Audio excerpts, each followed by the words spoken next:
So in a way, you could say that AI overviews on the Google search page is the single most used AI in the world. Hmm. It's sort of fascinating to see it in that way. Feels kind of.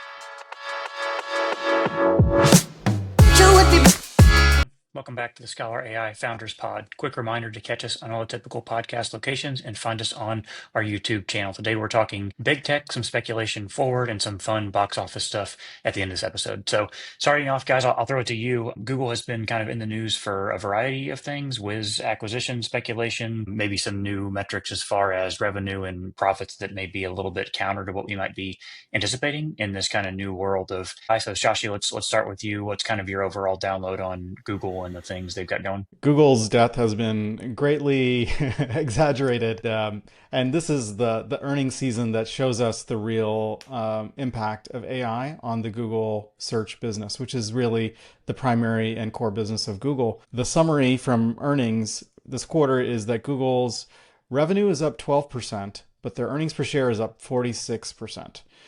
What's the read? The read is that everyone has been anticipating the demise of Google's financials as a result of Google's AI summaries at the top of the search page and the small market share losses that they've incurred as chatbots, ChatGPT, Claude, etc., have been taking market share. And the reality is that Google's financials are even better today than they were a year ago and several years ago prior to OpenAI's ChatGPT launch. The net effect of this is that Google stock is significantly up today in trading, and it sets the course for Google to continue to ascend and grow as both their top line and bottom line have significantly improved beyond expectations. Yeah, I'm looking at all of this, and it is very counter. I think on historical episodes we have been like, oh, Google's washed, they're done for.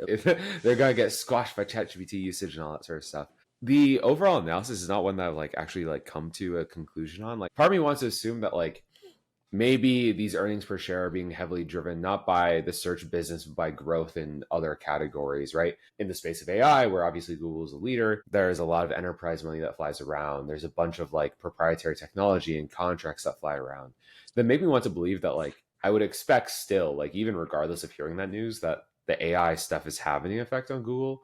I just can't explain where that extra percentage in the earnings per share or the revenue is really coming from. I think I don't know this, but my immediate reaction is YouTube. So basically, search is their primary product. That's kind of what the earnings report cited, but they don't distinguish in that report between domain Google search versus YouTube search, and that kind of adds revenue right through the back of the platform. So I have a feeling that both the combination of subscription charges and search ads placed inside of YouTube is carrying a lot of that growth. That'd be my guess. I also think they'll cite some of their AI internally as being kind of a countervalent force to the what would be competition in the search market. I saw a report earlier this week too, where a large fraction of that revenue was made up by like companies such as Temu and Shein, which have actually now effectively stopped spend on search due to some factors that are kind of contingent here in the US, and we can get into some of that maybe later. But the I'm interested to see, because these earnings are slightly reverse facing, if this trend will continue. It's very difficult for me to believe that in a world in which more and more people are turning to AI for things, including search, that this kind of growth in ad revenue with search being the primary driver would continue. I think you'll see YouTube growth continue. I think you'll see search inside of Google Maps continuing to be a pretty strong hook. But as far as Google search being the kind of cornerstone it has been for the last, call it whatever, 2 decades, 2 decades plus, that still feels to me like it's going to decrease, even if that hasn't materialized in revenue yet. Just Google reading, search. oh yeah, I was just reading like an article and just seeing what it was saying about like investor general analysis on this thing. The quote that sticks out to me is the total volume of search queries is increasing and AI overviews are monetizing at roughly the same rate as legacy search, which is really surprising to me. Like the idea that these like AI overviews and like the typical Google dropdown and all that sort of stuff is able to monetize at a regular rate, it just feels like maybe there is enough signal in there that as Damon said, there is a counterbalance in that people might be choosing of these tools which to go to. Google's already comfortable and familiar. And when you do this search, you still end up clicking on these pages and diving deeper into sources that give you the ad spend anyway. I'm surprised that's higher, but I know speaking for myself, there are definitely occasions that like I do a Google search on a thing. I click on the link because if anything, I'm less trusting of it. Like I see a detail that is muddy or for some reason worthy of like having questionable credibility, or it's written in a way that feels almost a little bit incredulous. And that leads me to go to the page. Whereas OpenAI, I'd normally just kind of take it at face value. Did you And find anything in that report about higher margins on the AI overview search by any chance? Nothing on margins, only just activity and usage, at least on the thing I'm Interesting. reading. I wonder if they're able to interesting, like upcharge. some interesting details in the material I read. YouTube's advertising came in a little bit short of expectations, so roughly even with, but just short of expectations. The search business, the primary search business, reported a $50.7 billion number, which is up 10% from the prior year. And the AI overviews, which is that summary part at the top of a search, in October that had in October that had 1 billion users per month, and now it has 1.5 billion users per month. So in a way, you could say that AI overviews on the Google search page is the single most used AI in the world. Hmm. It's sort of fascinating to see it in that way. It feels kind of like cheating. I mean, I wonder if that growth is coming from them rolling it out to more people or people turning it on. Like I've been an early beta user of the AI overview on Google search. Like I don't know how Yeah, widespread that tool is. yeah, good question. I'm just seeing like what the UI does when I just like make basic searches because the 1 billion to 1.5 is crazy, and I kind of assume that this has been rolled out to most people for a while. But maybe it's like I don't know, like regional regulations and all that sort of stuff make this a little bit more complicated to roll out. So maybe even on our end, we're exposed to rollouts that have been more normal, or I guess like for example, like Damon and I being like, oh, you can turn on AI beta overviews or something. Whereas for others, it wasn't even an option, maybe because of like GDPR, like compliance rules and different like It's interesting to think about whether the power in the AI world, in this kind of post AI world, accrues to the incumbents or the insurgents. In this specific example, it suggests that Google, as the incumbent, has a lot of the accretive value of AI, and we continue to see insurgents, and you might even classify OpenAI as an insurgent, spending far more than they take in. Google's clearly got a very profitable model here, and the AI that they've invested in is continuing to, it looks like, spin their flywheel of profit. you said it was 1 to 1.5 billion for number of people using the AI overviews or number Billion of users per searches made. month. Yeah. So it went from 1 billion in October to 1.5 billion users per month in their most recent report. I see. I'm trying. Okay, well, if you want to trust the Google overview, Google's website sees an estimated 10 billion monthly Google users. So let's Wow. see if that's true. Because if it, I mean, even that would suggest, I mean, if people are, again, I mean, most people who are using Google are using it for search, and it should be expected that it's just kind of like rolling out this thing to them. Like it's not an optional thing. I don't think anywhere in the world this AI overview is optional, but maybe I'm wrong. I would expect that number to map. And so if it is 10 billion, like that's, I guess that's the ceiling of where this AI overview can go. So you just, someone in Google just needs to turn on a Boolean somewhere and roll it out to like Korea, Japan, like Europe, whatever have you. And I assume that it just get that 10 billion number. It is weird though. I mean, I don't look at like what this product is as like, yes, it's an AI product and yes, it's adding a convenience, but it's not in like the same like competitive domain as what everyone's looking at Perplexity and Claude and OpenAI are thinking they're like what people are thinking they are going to do to Google. You know, like this is not like a deep research tool. This is not like a synthesis tool. I mean, it's kind of synthesis tool, but it's so cursory in nature that makes it hard to think that like, yes, the incumbent's still here, but I believe in this being able to kind of push OpenAI away.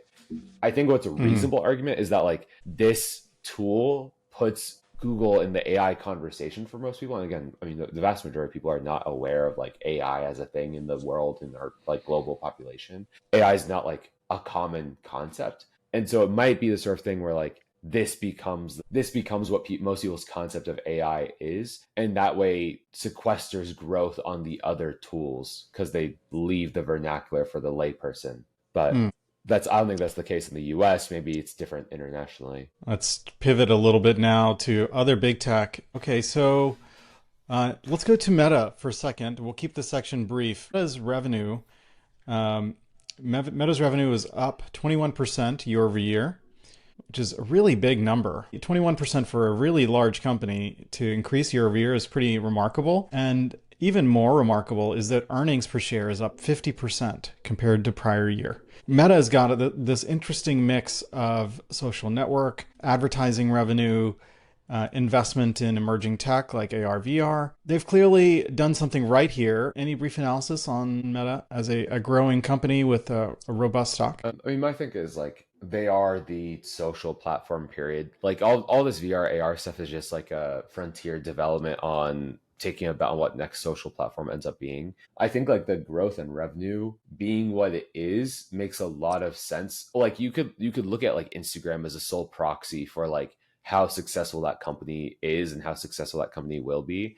Where like anything they're doing, anything in AI, all the stuff that they have in VR, AR, they're the default social platform for hearing about anything.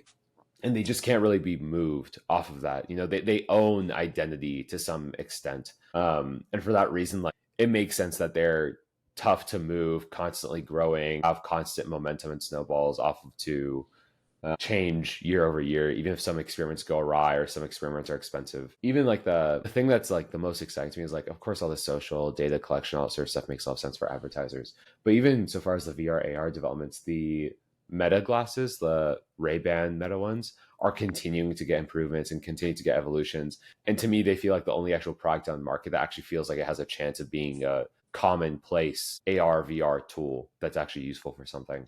So they own the frontier, they own the modern day, and they don't really have a way to actually be like squashed from the interior. They're gonna keep growing.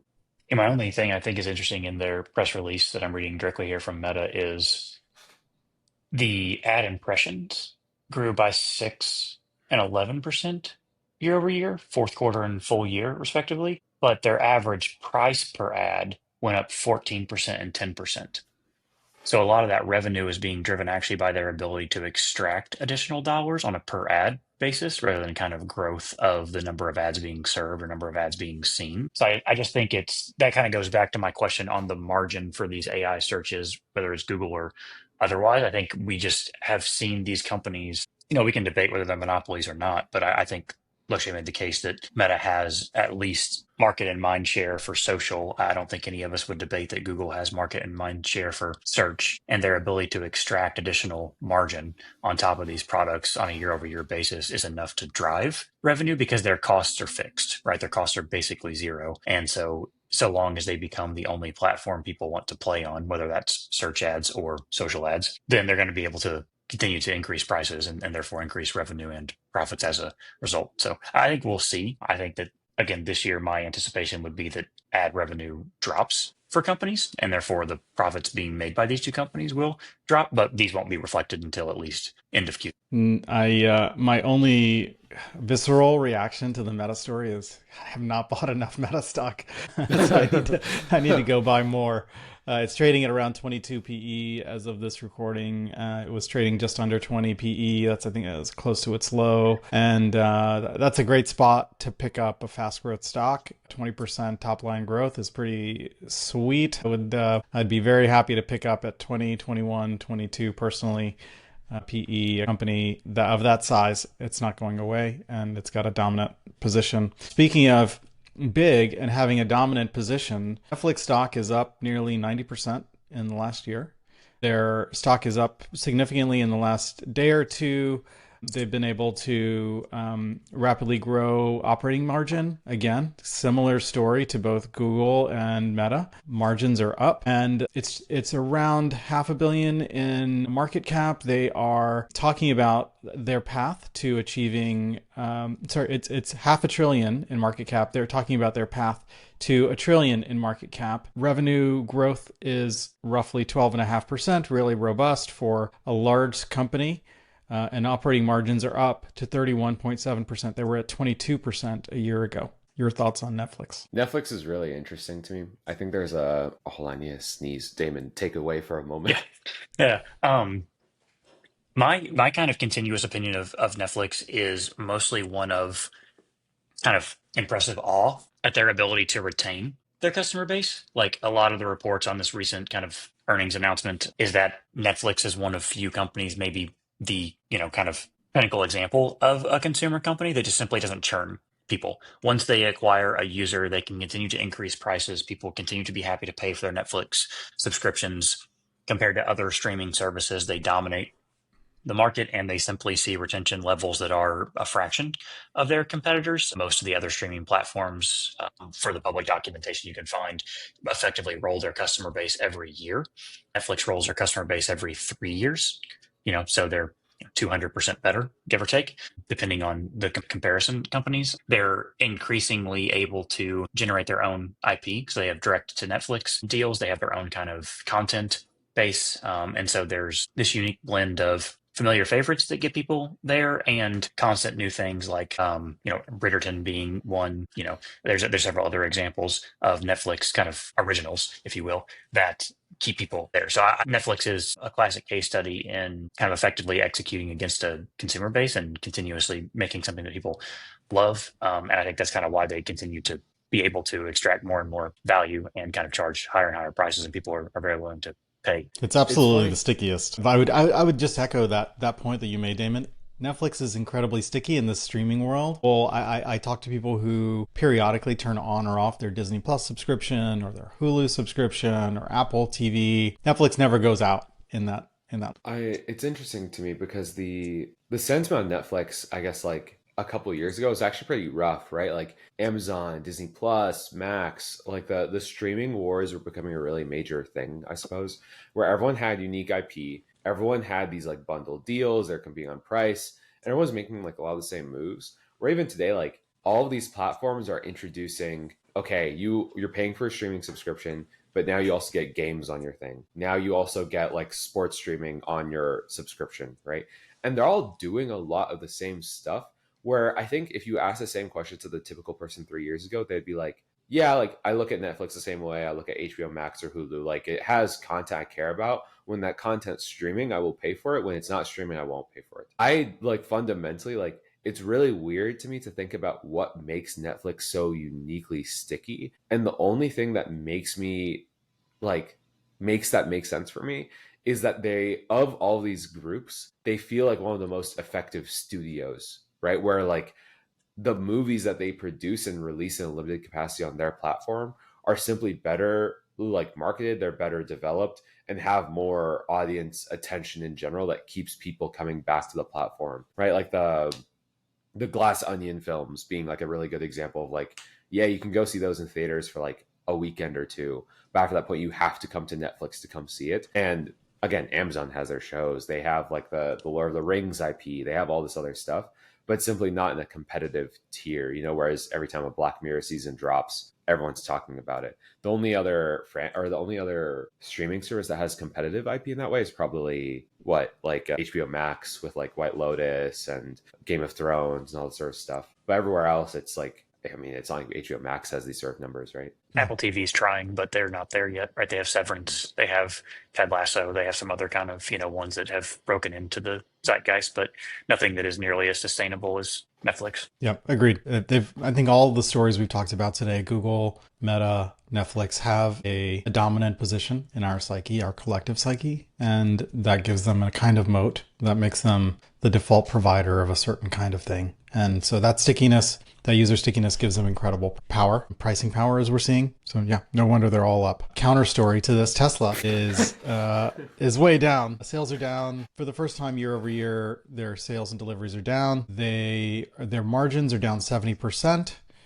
What's going on with Tesla? Obviously, the good old CEO of theirs is involved in a lot of things that are losing a lot of favor naturally. I think in general, like I say this as a recent purchaser of a Tesla, I'm still pretty long on what Tesla as a company is right now. I think the stock right now is like just super volatile given current events that are ongoing. I think a lot of what's happening to the stock, I say this without being someone who like I'm done investing in individual stocks at this point. I just want my ETFs and the dollar cost averaging. I'm not playing with stuff anymore. But with Tesla, I'm of the opinion that like if you're looking at it as a stock, it's just like it's super super volatile short term to me, where like again, the actions of the CEO can bounce it all over the place in the scale of like 3 to 6 months. Like it's just super reactive as a market.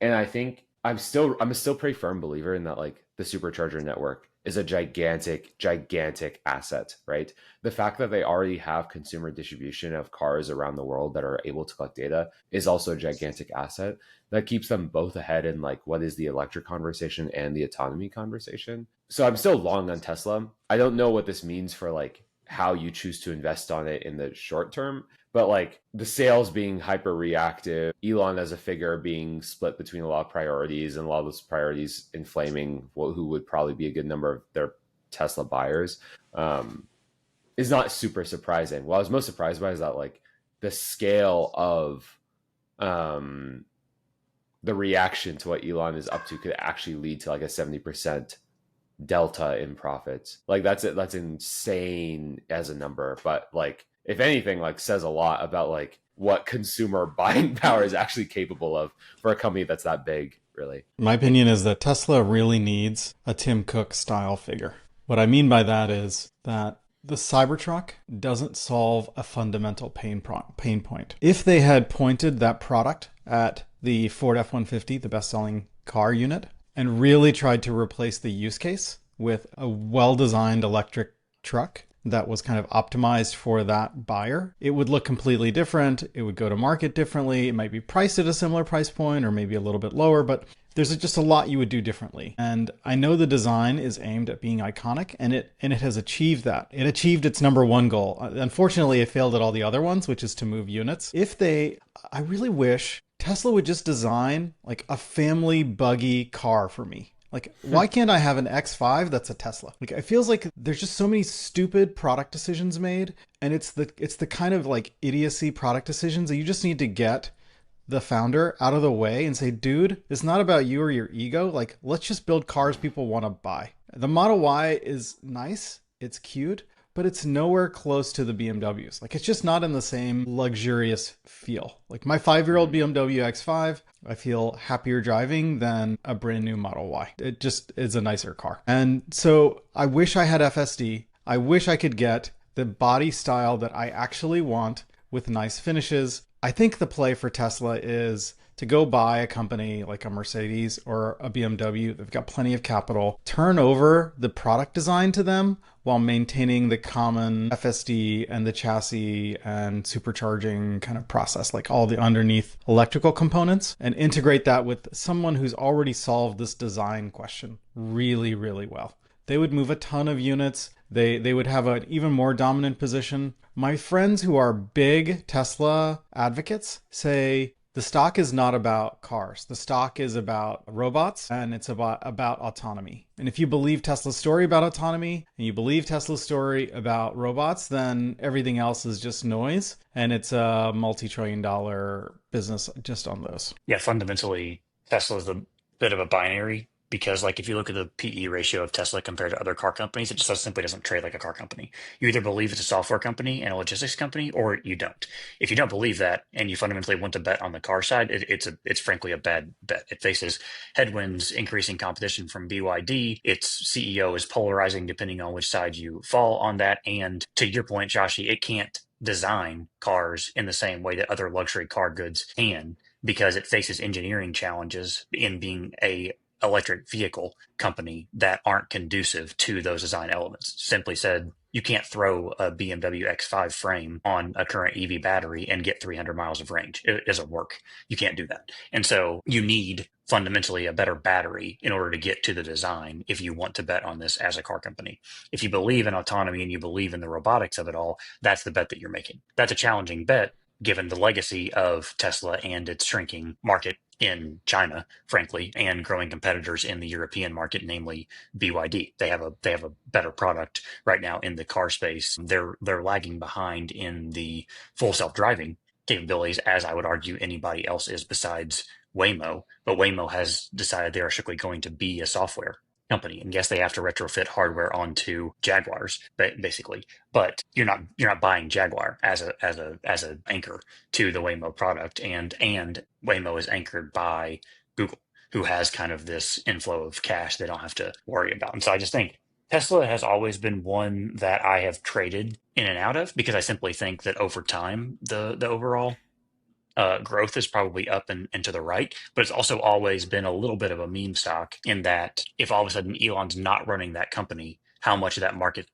share evaporates, right? Probably a large fraction of it. And you're one accident, or you're one political misstep away from, these kind of high turbulent market dynamics that simply just don't run kind of in line with the business fundamentals. And so, I guess the other point I would make is it's interesting to see how the long tail of this plays out because to your point about the Cybertruck not being competitive with the F-150, the people that would buy an electric vehicle and the people that predominantly buy the F-150 there's no intersection of that Venn diagram, right? And so the people that like Ford makes an electric F-150 as an example. So even if you Hmm. did capture a significant overlap, that market's already kind of dominated by the incumbent, Hmm. if you will. And so I just think that Tesla is in a really tough spot because the stock has already priced in autonomy, has already priced in some market share Hmm. of automation and robotics. And so it has to grow into that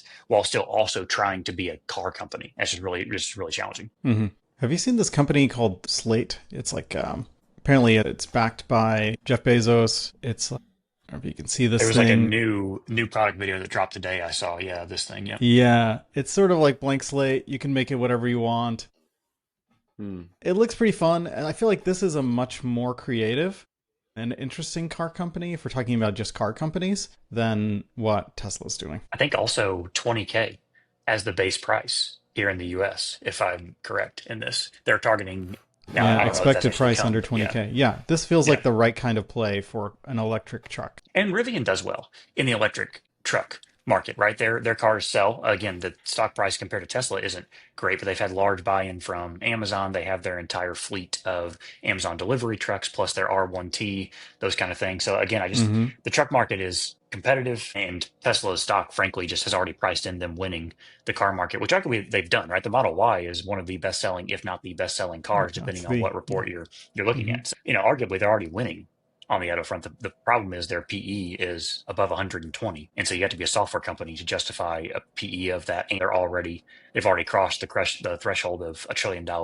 market cap. There's not that much room to grow unless you literally are creating new industries, a la humanoid Hmm. robots. I will say on the topic of whether or not to treat Tesla as a car stock or as a software stock, I think the product design point still holds in the autonomous one because the robots and the cars they showed at the Robotaxi event or like the robotics event they had like late last year, I've never seen something uglier in my life. If we end up in a world where like Tesla taxis are like driving around the streets, I would move countries. It looks so bad. I think that the conversation of acquiring like an actual luxury designer to make sense of like we want like these elegant taxis driving around on the road or robots doing X, Y, Z thing. There's 100 robot companies that have made a better looking robot. There are hundreds of companies that can make a better looking car. Just at least like they have to do one of those two things. Because if Tesla wins the robotics market, it's going to be so ugly in 2050.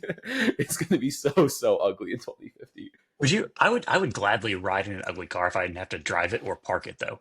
Like it's interesting to kind of like juxtapose our personalities because like I just don't simply care at all. Like you know what I'm saying? If it's going to drive me around and like it's just going to park me wherever and I don't have to worry about it, I couldn't care less to like drive around in an ugly thing. Like I'll get in a car. I mean, like it's a utility at the end of the day, but I hate the idea of like imagining like SF in the world of Mm. 2077, and there's this weird ugly thing with stripes on like the Golden Gate Bridge. Like, come on, like we can aspire for greater and better a little bit. Like the Out of visual. curiosity, just to that point specifically, do you find the Waymos with all their kind of external cameras and stuff to be an eyesore? Even Yes. you know what I'm saying? Yeah. Okay. Yes, God ugly. They all suck. We're many years away from some as like that's the problem. These are all engineering led companies. They don't have like someone who's like vision, artistic by nature. And it's not a priority. So all these cars look terrible. They look awful. That's I don't know fun. what to do about it. Well, let's move over to entertainment. We talked about Netflix earlier. Let's talk about the traditional media. So let's go to the box office. The top grossing box office movie. Do you have any guess? Sinners. Domestic box office.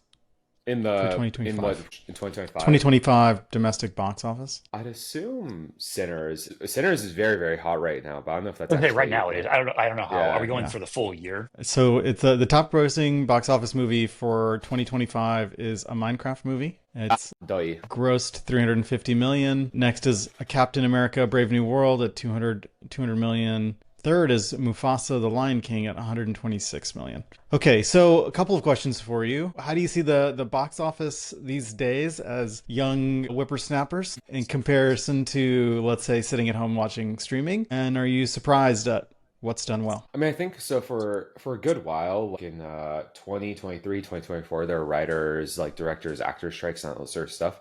That meant that a lot of movies that should have been releasing like in the 2024 period in 2023 got delayed by significant capacity. Their writing took longer, their production took longer. So even so far, like the Minecraft movie is probably the biggest thing that's come out in since the beginning of 2025. We're actually coming up on like what is a pretty exciting season of a lot of like pretty high budget films. Sinners being the first of them, but there are again like Marvel's printing out movies again. We'll see how those end up doing. I'm really excited for The Accountant 2, which I think has already come out, but I haven't yet seen it. Even balloons for The Accountant 2.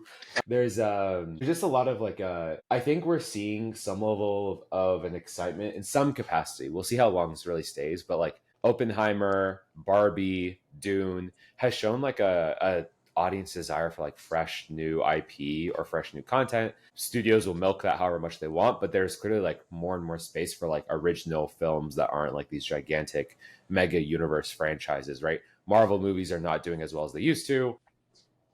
New original IP or one-off like kind of hits are becoming more common. And so I love movies. I haven't gone to like I go to the theater like probably at least like once a month or once every 2 months for some film, assuming there's something exciting coming out. And like I know like over this next month in particular, there's like 3 or 4 movies I'm trying to go see in theaters as they come out.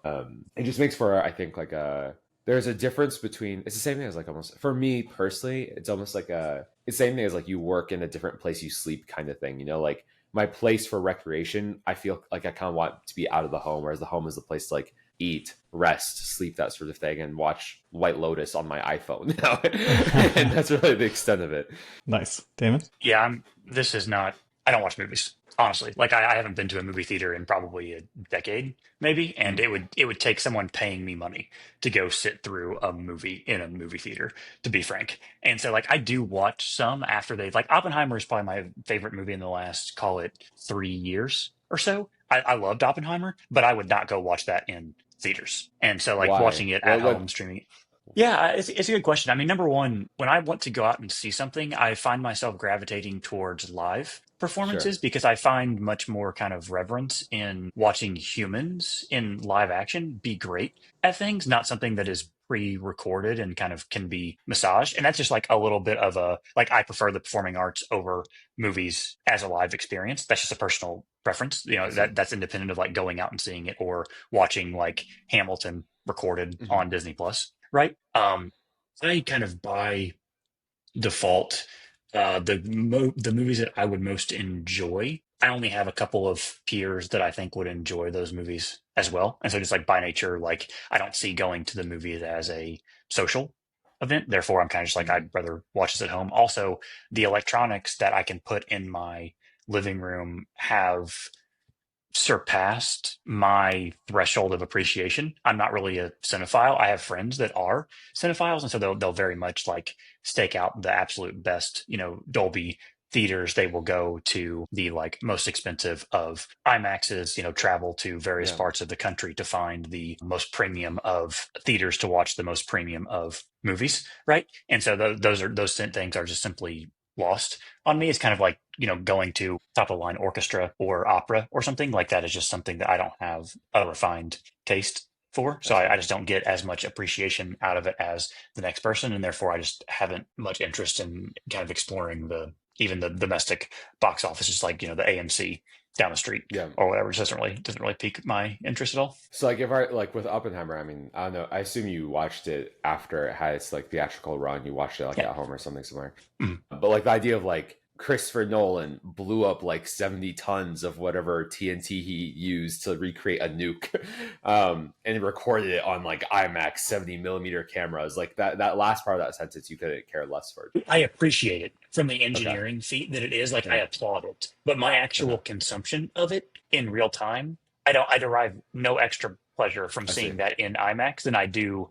And like I even paid for Oppenheimer to get it early Yeah. on my TV, so it's not a like I don't care about the cost of it. Yeah. I just don't find any additional enjoyment in doing it. The one thing I will say is I would be interested in seeing something like Avatar or Oppenheimer in like the Sphere in Vegas because Mm. that is fundamentally like a more immersive experience, and I'd be willing to try that as a one time to see if that crosses some additional threshold for me. But Mhm. just like the delta between my 65-inch TV in my living room and the IMAX movie screen at my local AMC, there's just simply no difference in that to me in my consumption of it. I understand the engineering difference Yeah. that is between those two, but again, I don't have the refined taste And it for does the end up being like preference a in one. selling point for you, basically. I see. Well, you, Shashi, with kids, I have to imagine the Minecraft movie was somewhere in the household conversation now.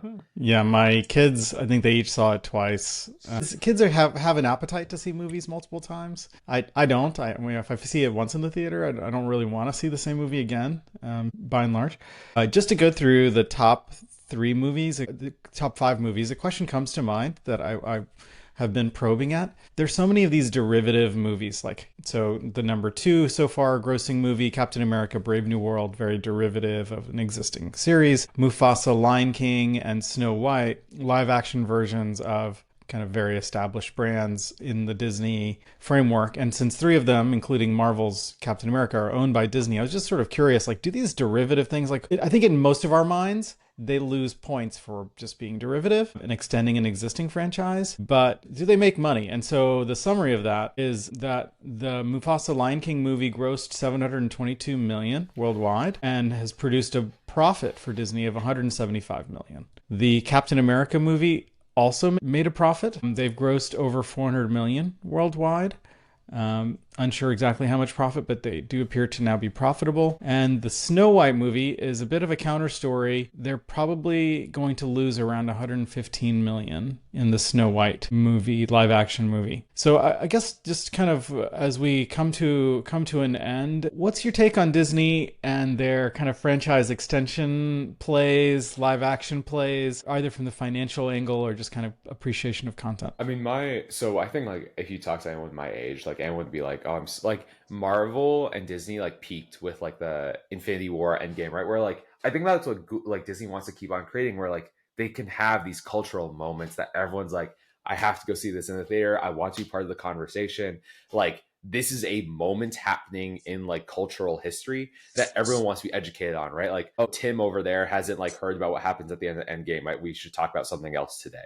Like Disney wants more of that. The problem is that in trying to achieve that, they've saturated their own market so much that fatigue is so common with their franchises, right? I think I say this is like probably of like the Disney like or the Marvel like cinematic characters and whatnot. Captain America was by far one of my favorite franchises they produced. I had zero interest in seeing this like new movie they made. Like everything I was seeing about it, I was like, nah, get this out of my face. I'm so sick of this. They like saturate Star Wars, they saturate Marvel. They have like these Lion King, these live action properties, but they're mostly rehashes of the past. Um, I think general American sentiment of people who are like adolescent and above is pretty tired of it. On the other hand, to people who are younger than that, you're introducing them to these stories for the first time. And these stories are successful because they're good stories, right? The story of Mufasa, Lion King, all this sort of stuff is fundamentally appealing at a core level. And the stories have made money and made franchises built off of them for good reason. So I think like parents taking their kids to go see something for a weekend, it makes sense why these are still really supported in the box office, are still really supported on streaming. There's another element of this where internationally, this is just like a strange thing to me that I've never really understood. Like China and East Asia in particular eat up these like live action CGI heavy films. Like the Transformers movies, most of their box office comes out of East Asia, interestingly. And you'll notice a lot of the time the Transformers films, the set pieces are placed in like Hong Kong or Shanghai and that sort of stuff because they get a governmental benefit to filming in those locations or putting set pieces in those locations that leads to higher promotional material in those countries. So I think like outside of the American sentiment, the thing I just described is like a little bit more like what our exposure has been, where like we've exposed to the Lion King story for 30 something years now. We know the Marvel property because it's been like stuffed down our throats for so long. But internationally, these things have legs, and we are still getting these stories introduced to a younger audience who's never heard them before. So they'll still do well in the box office. Just think they're at a point where some innovation is necessary, and they haven't really figured out what that is. Yeah, I won't comment much on the content side because as I just kind of described it, I don't think that much about it. But from a business standpoint, topical to this conversation, there's a new series on Apple TV by Seth Rogen and others that kind of remark on the disposition of studios in greenlighting what we're calling here derivative products and novel products. And the key takeaway from a business standpoint is that novel products are very difficult relative to derivatives to activate viewership for. Like, even though people, as Lakshay is accurately describing, grow tired of the next Captain America or rehashing Lion King, the activation energy to get people to watch and consume that when they already know the story is far lower. So, from an ROI perspective, the bet of the largest studios on those derivative works comes at a lower risk than the novel, the Sinners or otherwise. Because the reality is, most new movies don't do well. And you're much more likely to have a successful sequel than you are to have a successful new product, right? The Accountant 2 is a much a lower risk bet than Accountant 1 was when it came out the first time. And so what you see is these rehashing of these things, these well-known IPs to activate people to come back to the box office, even if that means it is a child being introduced to Captain America for the first time through this relatively new lens, because then you kind of retroactivate them to the older Captain Americas. And so you gain viewership down that value chain because there's direct association with the new derivative product. Even if, me as somebody who liked the Iron Man series wouldn't necessarily go out and watch the new, Avengers or anything like that Iron Man was in. So I think about it from that perspective. And also to Lakshay's point about the Transformers, which I didn't actually know that about Transformers, but there's also large incentive for the offshoring of production because, frankly, it's just cheaper to film in other areas, and other studios that film in countries that are not the US do so at lower budgets. And so, therefore, the money you need to actually make to become profitable in these productions becomes less as well. You're muted, Shashi. Here are some upcoming Disney movies, and I'll just give you like my never seen these film critic: 3 no thank yous and 2 yes pleases. Thunderbolts, no thank you. Doesn't look interesting. I don't know. My immediate read is feels like a derivative wannabe Marvel thing, and as we said earlier, it just seems so saturated. I'm kind of over it. Lilo and Stitch live action, no thank you. I just don't like taking these existing really great historical like Disney products and trying to redo them with live action. It doesn't appeal to me. And then moving down, Tron, excited about it. Yes. I'm bought into Hell that. yes. Hell yes. So yeah, I want that one. And then Fire and Ash, Avatar. Looking forward to this one at the end of the year. Yeah, I think the thing we keep seeing every now and again, so like Thunderbolts, that's like basically like Marvel's all their B list, C list characters that they introduced over the last couple of years that no one was watching a movie. They don't have an Avengers property right now. This is their attempt at recreating another Avengers-esque property, basically. Yeah. Tron, I love Tron Legacy. The score by Daft Punk, insane. And this one, I mean, like Daft Punk is dead, but they're having Nine Inch Nails do the score, which should be pretty good. And they've done, I mean, the Nine Inch Nails, like the two leads have done. They've done film scores before, so it's not out of their domain. But it's the first time they're doing a score as Nine Inch Nails rather than like Trent Reznor and Atticus Ross. If you guys have seen The Social Network, they did the score for that movie. It's probably one of their most iconic ones. And so Tron Ares, I'm so excited. I've been waiting. I've been waiting for that movie for years. I think there's an overall phenomenon where like I think right now, especially because the studios are like, what's the next big thing? We're seeing a bunch of these like IPs that had like a little bit of a emergence like 10 years or so ago or something, getting a little bit of like a toying with.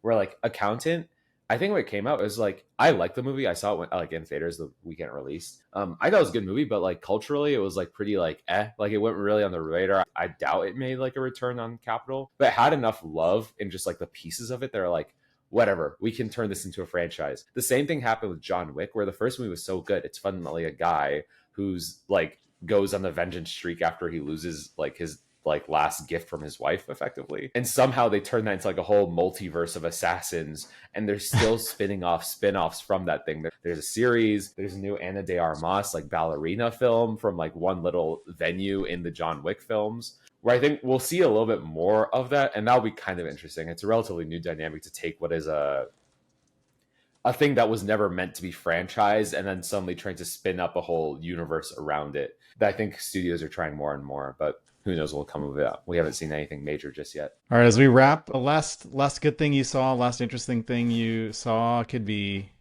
at home, could be in the theater. Black Bag. It's a kind of like detective spy thriller. It's only 90 minutes. It's really, really short. Really, really fun if you're super into like mental gymnastics, spy tone stuff. Like it's much more akin to a detective movie than it is like a thriller. But it's really, really good in that way. And the music's also really fun. Like it has a really fun tone to it. Yeah, I'll give two because one is very mainstream. I'm a White Lotus consumer, so the new season was probably my least favorite of the three, honestly, but I still enjoyed it. And then I'm watching a new one right now that I haven't formed an opinion about yet. It's a new John Hamm one on Apple Plus. It's called Dear Friends and Neighbors. It's interesting. It's fairly lighthearted. Again, my thoughts are still developing, but I am watching that and will probably continue at least through the end of the first season. Nice. My wife and I are watching season 1 of Severance right now. We're like Mm. halfway through it, and we have no idea what's going on. We're still like, what is this show about? Just as a quirky little like detail, when this startup was starting, it was like 2023, like I guess like or 2023, 2022 is when 2022 is when we first started having these conversations between the three of us. And I was up in Seattle watching Severance for the first time with friends, and the timing of how anti-corporate it made me and the birth of the startup could not have been more aligned. You have no idea. I think we have to be a little bit grateful to Severance for making me feel so inspired to write code on off. That's awesome. We All right, let's started go. twice, but it's too slow for me. Oh, I man, can't do it. it's a I've slow tried and it burn, just dude. yeah. It's such a slow burn. Yeah, but yeah, interesting. I'm intrigued enough to keep going. Like most of the time, I'd say like 80% of the time, I get a slow burn show. I'm like, I just don't have it. I don't have like the energy for it. But because Severance is kind of in the zeitgeist, it's in the water now, in like common conversation. We're like motivated enough to keep going Mhm. through the uncertainty. All right, guys. Thanks. Another episode in the books. Join us next time for another episode of Scholar AI Finders Pod. See ya.